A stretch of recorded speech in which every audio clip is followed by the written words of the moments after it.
අපි හැමදෙස්සෙම ඔබට උත්සාහ කරනවා පින්විතනි ඔබට මේ ධහම තේරුම් කරලා දෙන්න. මොකද හේතුව පින්විතනි අපි අවබෝධ කරපු කාරණාවක් තියෙනවා අවිද්‍යාව නිසා තමයි මේ ඔක්කොම දුක්ඛං කම්කටොළු ටික එන්නේ කියලා. එතන ඔබ නිකමන හිතලා බලන්න පින්විතනි මේ ඔය මුළු සමස්ත ශරීරයම පාලනය කරන්නේ මේ හිතනේ. ඔය ශරීරයේ එක එක මට්ටමට ඔබ හදාගෙන ඇති. හරි 6 අය ඇති 4 අය ඇති 3 අය ඇති සමහර වෙලට. 4 6 මාර 7 අය කිට්ටු අය ඇති සමහර වෙලට. හරි 4 පළල අය ඇති 6 4 මිනිස්සු කියාගෙන. මගේ පළල ඝනකම නෙමෙයි. ඝනකම නම් හරි 2 3 5 අය එහෙමත් ඇති. ඔය ශරීරයේ එක එක විදියට ඔබ හදාගෙන ඇති පින්ගත. කාන්තා පිරිස් වෙනම ක්‍රමයකට හදාගෙන ඇති. පුරුෂ පිරිස් වෙනම ක්‍රමයකට හදාගෙන ඇති. ඔය ඔක්කොම පින්ගතනේ මේ කය හදාගෙන ඔය ඔක්කොම කරන්නේ මේ හිත. එතකොට පින්ගතනේ ඔබ නිකමට හිතලා බලන්න මේ හිත තියෙන්නේ වැරදි දෘෂ්ටියක නම්. ඉතින් එතනින් එහාට පින්ගතනේ ඔබගේ මුළු ජීවිතේම වැරදි පැත්තට තමයි යන්නේ. ඒකයි කිව්වේ පින්ගතනේ ඔබ මේ ධහමක් අවබෝධ කරගත්තා කියලා කියන්නේ ඔබගේ ජීවිතේට මහා පුදුම ආලෝකයක් උදා වුණේ කියලා. මොකද ඔය කියන කරන හැම එකම පින්විතනි ඔබගේ මානසික ස්වභාවයට අනුව කරන්නේ. ඔය කයට කොච්චර කෑම බීම දැම්මත් ඔය මානසික ස්වභාවය වෙනස් වෙන්නේ නැහැ පින්විතනි. ඔබ කන බොන දේ දැන් සාමාන්‍යයෙන් මේ කියනවා ඉතින් ඔබ කියලා කියන්නේ ඔබ කන බොන දේ කියලා මිනිස්සු එහෙම කියනවා.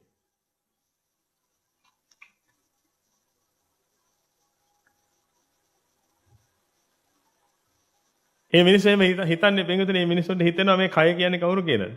මේ කය තමයි මම කියන්නේ කියලා. ඉතින් මේක ඉතින් එක පැත්තකින් හොඳ පැත්තක් තියෙනවා. ඉතින් ඇඟවල් මහත් වෙලා ලෙඩ හැදෙනකොට කියනවා ඉතින් ඔය කන බොන දේ තමයි ඔහේ ඉතින් ආදි වශයෙන් කියලා. නමුත් ඊට වඩා ලොකු කාරණාවක් තියෙනවා පින්විතනේ ඔබගේ සමස්ත කයම පාලනය කරන්නේ හිතනේ. ඔබට හිතන බලන්න. ඔන්න ඔය හිතට පින්විතනේ වැරදි දෘෂ්ටියක් ඇතුල් වෙනවා කියලා කියන්නේ ඔය සමස්ත ශරීරෙම විනාශ වෙනවා.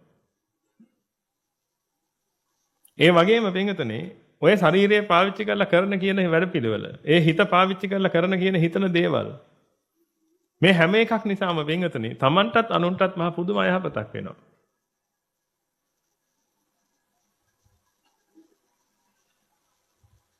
අන්න ඒක නිසා පින්විතනේ ඔබ තරයේම ඔලුවට ගන්න මේ කාරණා මේක මේ සමස්ත මනුස්ස වර්ගය උදෙසාම කියන කාරණාවක්.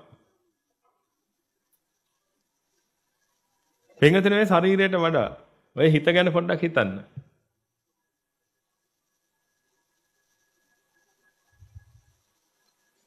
ඔබගේ දරුවගේ ශරීරයට වඩා දරුවගේ හිත ගැන හිතන්න පින්විතනේ.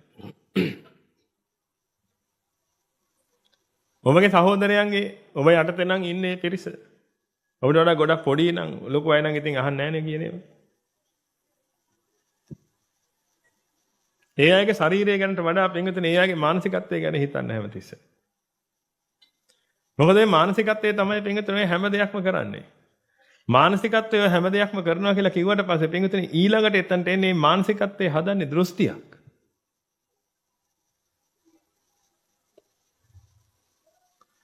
මේ මානසිකත්වය කියන එක දෘෂ්ටියකට අනුකූලව වැඩ කරන්නේ. ඔය හැම හිතක්ම වැඩ කරන්න දෘෂ්ටියක් ඕනේ ඒක. ඔය අද ඔබේ ක්‍රියාත්මක කරන්නේ ඔක්කොම දෘෂ්ටි. ඔබගේ හිත ඇතුළට ආපු දෘෂ්ටි. එක්ක පොතක් මතක් කියවලා නැත්නම් දැකපු දෙයක් නැත්නම් අහපු දෙයක්. දැකීමෙන් සහ ඇහිීමෙන් දෘෂ්ටි එනවා හිත ඇතුළට පෙඟ.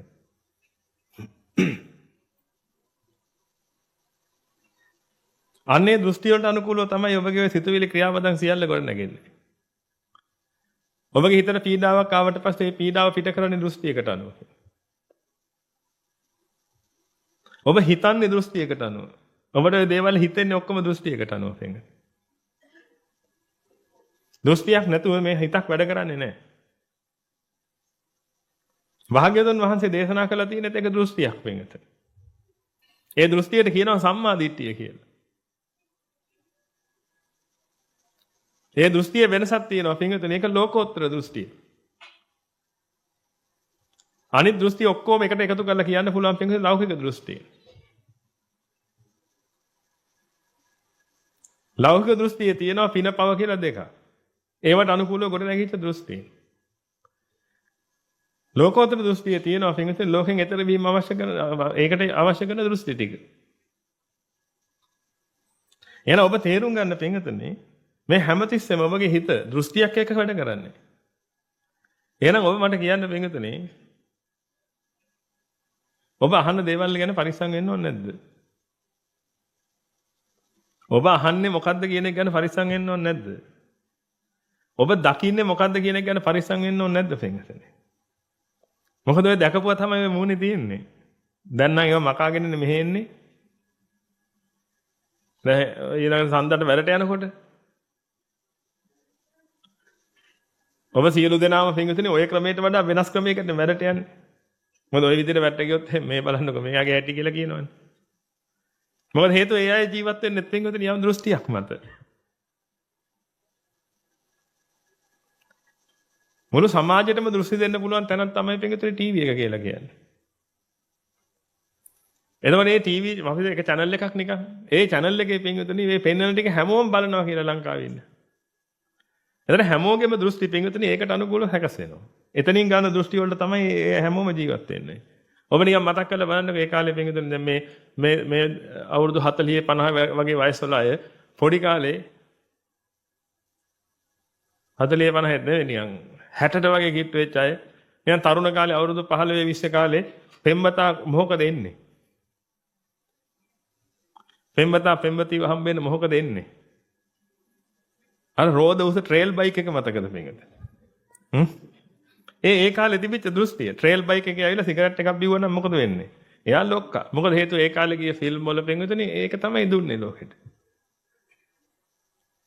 මොකද සිගරට් හදන සමාගම් තමයි පෙන්වතුනේ ඒවට මෙරිහෙරයක් ස්පොන්සර් කළේ. ඒ ෆිල්ම්ස් හදන්න. ඒවට සල්ලි ඕනේනේ. ගමේ එළවලු කඩේ මුදලාලිට බෑනේ ෆිල්ම් එකක් හදන්න සල්ලි දෙන්න. එතන අර වගේ ඒවෙන් ඒවට සල්ලි පම්ප් කරනකොට පින්විතනේ ඉතින් ඒවට අනුග්‍රහය පිණිස ඒව හදන්න ඕනේ.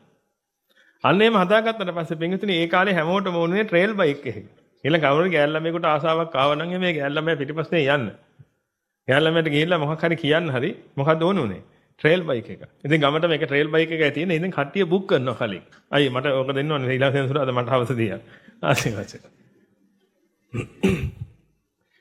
ඉතින් ඒ කාලේට ආපේ එන දෘෂ්ටි පින්විතනේ මේ සමස්ත ප්‍රජාවම පින්විතනේ මේ වගේ දෘෂ්ටියකටපත් වුණොත් එහෙම දැන් ඔබට බෑ මේ දෘෂ්ටියට වෙනස්ව ජීවත් වෙන්න. ඒකයි පින්විතනේ ඔබ වැඩට යනකොට ওই විදියට යන්නේ නැතුව. ඔය ටිකක් මොනවා හරි උලාගෙන කරගෙන තියෙන සුමට කරගෙන යන්නේ පින්. එහෙ කිසි වරදක් ගැන කියනා නෙමෙයි මම. මම මේ ඔබට පෙන්වන්නේ පින්විතනේ ඒ දෘෂ්ටියකට අනුකූලව ඔබගේ ජීවිත සකස් වෙලා තියෙනවා. එතකොට ඔබ කොණ්ඩේ පීරන්නේ ඒ ගත දෘෂ්ටියට අනුව. ඔබ සමහරට කතා කරන්නේත් එහෙමයි පින්විතනේ. ඒ ගත දෘෂ්ටියකට අනුව. එහෙනම් ඔබ ඕකෙන් තේරුම් ගන්න ඕනේ පින්විතනේ මේ හිත හැදෙන්නේ ඒකාන්තයෙන්ම දෘෂ්ටියක බලපෑමක් තියෙනවා. එහෙනම් ඔබ ඔය කන බොන දෙයට වඩා පරිස්සම් වෙන්න ඕනේ පින්විතනේ ඔබගේ හිතට එන දෘෂ්ටි.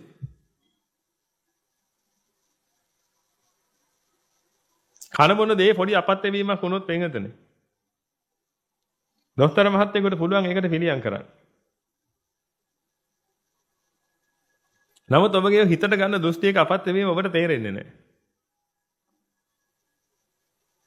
ඒ දෘෂ්ටිය ඊට පස්සේ පින්විතනේ ඔබ තුලින් එළියට विद्यमान වෙන්න පටන් ගන්නවා. හෙවත් ඔය ශරීරය සහ කරන කියන දේවල් තුලින් विद्यमान වෙන්න පටන් ගන්නවා. ඒ දෘෂ්ටිය. ඔබ ඕනනම් රහසෙන් එක්කෙනෙකුට දෘෂ්ටියක් දෙන්න රහසක් කියන දෘෂ්ටියක් දෙන්න මාසයක් ඇතුළත පින්විතනේ ඒ රහස මුළු ලෝකෙම දැනගන්නවා. කොහොමද දැනගන්නේ? ඒ දෘෂ්ටියට අනුකූලව තමයි ඒ කෙනා ඊට පස්සේ ජීවත් වෙන්නේ පින්විතනේ. ඒතර එයා තුලින් ඒ දෘෂ්ටිය ඔක්කොටම පේන්න පටන් ගන්නවා. දැන් කෙනෙකුට ඔබ රහසින් කිව්වොත් එහෙම කොණ්ඩේ ඔහම නෙමෙයි මෙන්න මේ අතට පීරලා පිටිපස්සට කළාට පස්සේ තමයි ලස්සන කියලා. දෘෂ්ටියක් දුන්නා. දැන් එයා ඒ දෘෂ්ටිය ඇතුළට ගත්තා නම් පින්විතනේ දැන් ඊළඟ දවස් ඉඳලා මොකද කරන්නේ? ඒ දෘෂ්ටියට අනුකූලව තමයි එයා ජීවත් වෙන්නේ එතන යන්නේ. මොකද හේතුව පින්විතනේ එයාට ඒක දකින්න තමයි එයා කැමති. මොකද ඒ જાතිය හිතක් දැන් හැදෙන්නේ. ඇතුළට ගත්ත දෘෂ්ටිය මොකද්ද? ඒකට අනුකූල හිතක් තමයි හැමතිස්සෙම හැදෙන්නේ. ඒ හිත කැමති පින්විතනේ ඒ જાතිය කොණ්ඩේකට.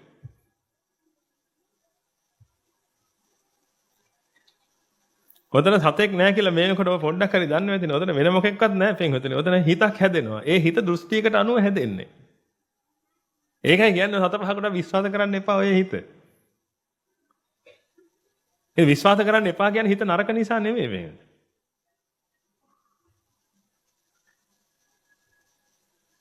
තනකොළ ගහක් අග එල්ලෙන වතුර බින්දුව ගැන මොකද ඔබට හිතෙන්නේ? ඔබගේ සතුටේ තනකොළ ගහ අග එල්ලෙන වතුර බින්දුව මත තීරණය වුණොත් එහෙම පින්විතනේ ඔබට මොන වගේ වෙයිද? ඔබ දන්නවා පින්විතනේ ඒක මේ තව සුළු මොහොතකින් වැටෙන්න තියෙන එක. මේ කොයි වෙලාවේද කියන්න බැරි එකක්. අන්න ඊටත් වඩා පින්විතනේ මේ හිත කියලා කියන්නේ තනිකර process එකක්. මේ යන process එක ක්‍රියාපටිපාටියක් මේ යන මේ ක්‍රියාදාමයේ පින්විතනේ එක තැනකදී පටන් අරගෙන ඕක දිගටම යනවා. ඒ ගිහිල්ලා ඒක ඉවර වෙනකොට පින්විතනේ තායි පටන් ගන්න එක තැනකදී. ඒ පටන් ගන්න හැම වෙලාවකදීම පින්විතනේ දෘෂ්ටියක බලපෑමක් තියෙනවා.